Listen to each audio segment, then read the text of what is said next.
In this episode, we're going to highlight our 3 favorite off-the-grid hip camps. These stays are completely self-sustaining with their own heat, power, and water sources. The perfect places to disconnect from society and check in with nature. So, Brods, what happened? We got upgraded.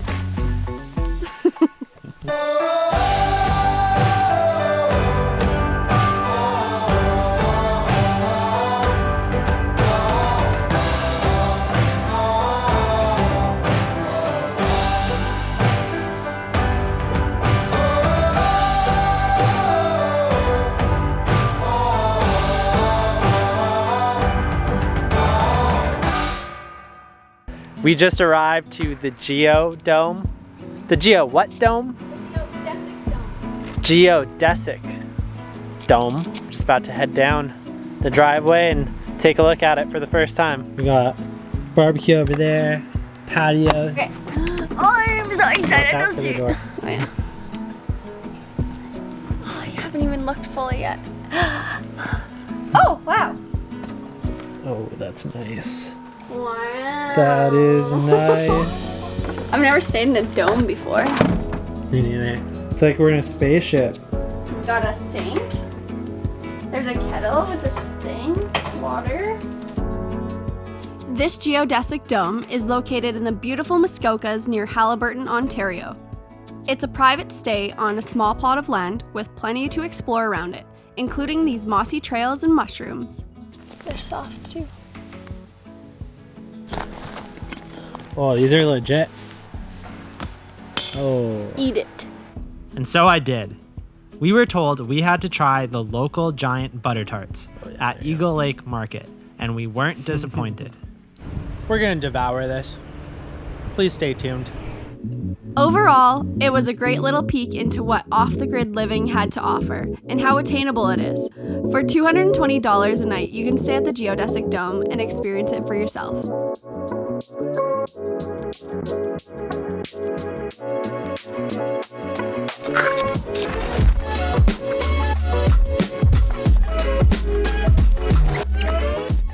And then it was off to Alexandria, Ontario, which is actually only 45 minutes away from Montreal, where we met our host, Aspen and Victor. Are you coming with us? Yeah. She's ready to go. And she won't get out. She gets out when she decides to get out. Okay, Aspen, I'll have them follow us. Okay. So we just got to hear Victor's story. He built this all during COVID. It's unreal. And now we get to, Brodie, we get to stay here during your birthday. It's my birthday! We don't go in with a lot of expectations to places, but this one is blowing our mind. That all runs on solar. Oh, wow. Oh my god. So, Brodie, want to show us the cabin? So it's a small bungalow style.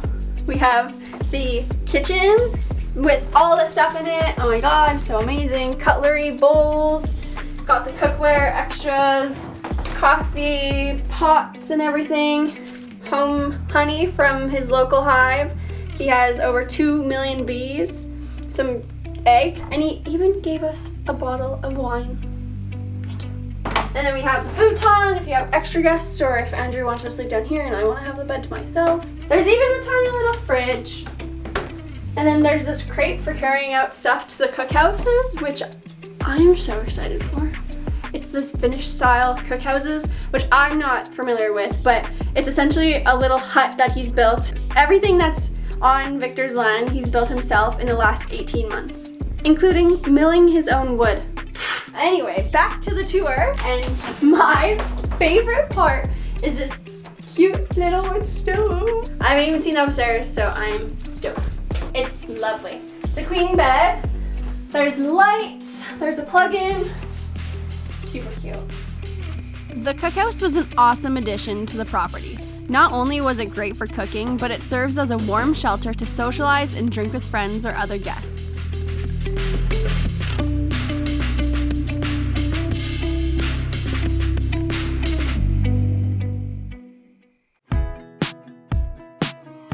Anastasia's domain has a ton to explore around it. In the morning, we went and checked out Victor's chickens and rabbits. Of course, we had to give Aspen a little attention too. We are headed on e-bikes. We don't know where we're going yet, but our host Victor says just to explore, and we'll find out ourselves where to go. These are fat e-bikes. Yeah, I've never been on a bike like this before. Fat tires so you can run over stuff. We got our moto helmets on because safety first, you know. This is like a minute outside of his property and we already got this beautiful bridge.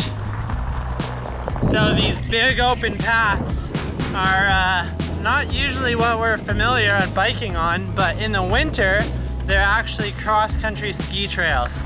For an additional fee, you can rent these e-bikes. And if you haven't tried e-biking before, they're amazing. And you can get around pretty quick with little effort. Mushroom alert. Mycelium! Champignon! You're supposed to do that to activate the spores. This was one of the stays where we didn't want to leave, but Victor had one less surprise up his sleeve. What got you into honey? Or bees? The first summer I said, what are we going to start with? I said, you know what? Honey is one of the purest substances you'll ever eat. So I said, I want to be beekeeper. And that was it. I loved going to sit beside my bee colonies and listening to them. So I had a lawn chair and I'd go sit there and meditate and plan how I was going to build my farm. That became part of my creative juices.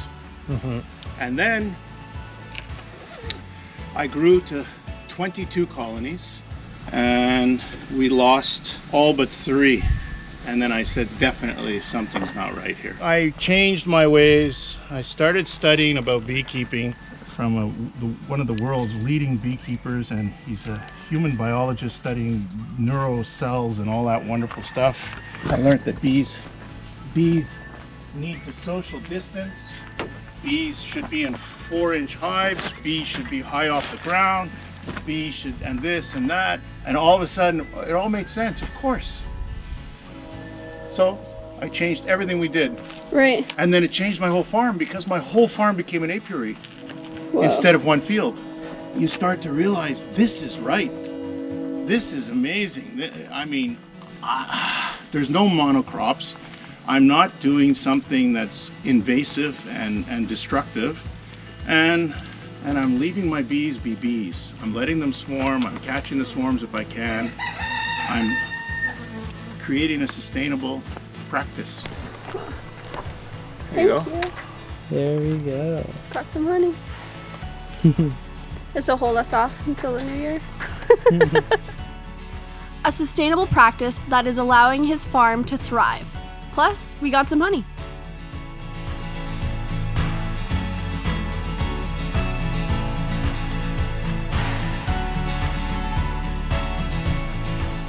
Anastasia's domain was an inspiring look into what's possible with off-the-grid living. Not only is it better for our planet, but it can also be a paradise, and you can also stay at this paradise for $150 a night. We're in Quebec, right? Yeah. That's we. Oui. There is French everywhere, yes. Oui. Oui. En français.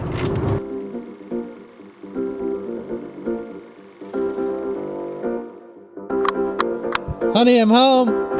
Welcome. Hello. So it runs, the bus runs, because we drove it here from just east of Ottawa. Oh, cool. You pump this, and that's your water source. Wow, that's awesome. So this, you see how open it is here? We didn't do that. No. It was that way, and when we saw this, we was like, wow, this is amazing. But the real pièce de résistance is the beach. The beach. Yeah. Cool. Was this like one of your first projects? Yes. Sure. Oh no, this was the third one. Third? Okay. Yeah, our kitchen. So Oh, cool. we came up with this. This is cool. I like the windows, the netting. Yeah, That's this is our first day with a hot shower. You're serious? Yeah. Wow. Oh my God, get in there. So here's the shower. It's super easy. So feel that, Brodie. Oh my goodness. Is it warm already? Yeah. So, Brods, what happened? We got upgraded. This place is so cool. It's exceeding, again, one of those exceeding expectation places. Somebody clearly planted these trees years and years ago, but it made for great camp spots. You got a spot here, you got a few open spots around the property, but they've also built platforms for you to have your tents on, which they also include, which is really cool, because I don't think we've stayed at a spot that has a tent already included and built with a bed. This is the communal kitchen.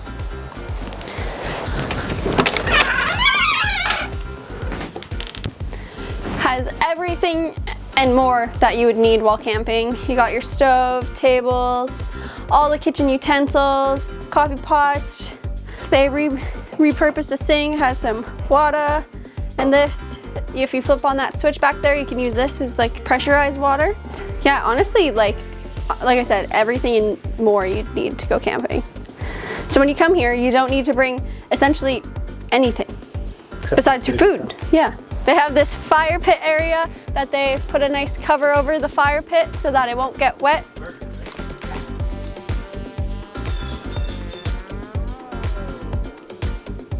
We're just gonna have some breakfast, and then our hosts, Dan and Sue, are gonna take us on a kayak trip. We're gonna find the beef. And they said there might be a chance we see a beaver. It's our last chance, ladies and gentlemen. I just want the beef. We hung out with our awesome hosts, Sue and Dan. Since they've camped on this land quite a bit, they really have this setup dialed. If you're looking for adventure, one of the best activities is an 1.5-hour kayak trip that takes you right to the property's beach. I'm gonna go back and get some more speed. Oh,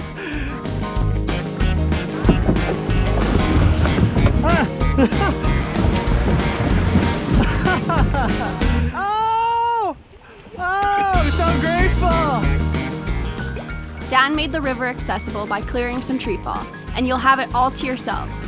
It's not your average kayak experience due to the amount of dam crossings and portages you'll have to make. Hey, beaver, beaver, beaver. But in my opinion, it's what made this adventure. We made it back, but still no sign of the beaver, and we were a little disappointed since we've been on beaver patrol for the last 2 months. Hey, beaver, beaver, beaver! Will we find the beaver? I don't see one beaver on this trip. Hey, beaver, beaver. Is that the beaver? We're being quiet in case there's a beaver. Hopefully we will catch the beaver. We didn't get to see one in person, so hopefully with this GoPro setup, I have the extra battery pack. And that beaver's gonna go there. He's gonna be like smiling for the GoPro. Everything's gonna be good.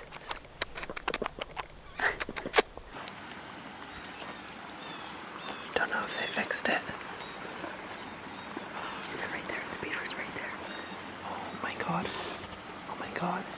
I see it.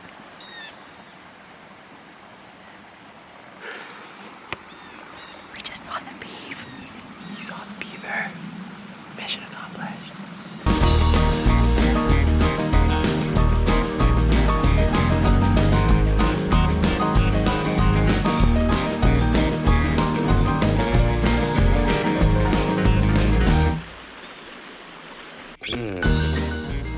You can stay at Pine Forest Tenting for $75 a night, or you could check out the school bus like we did for $125.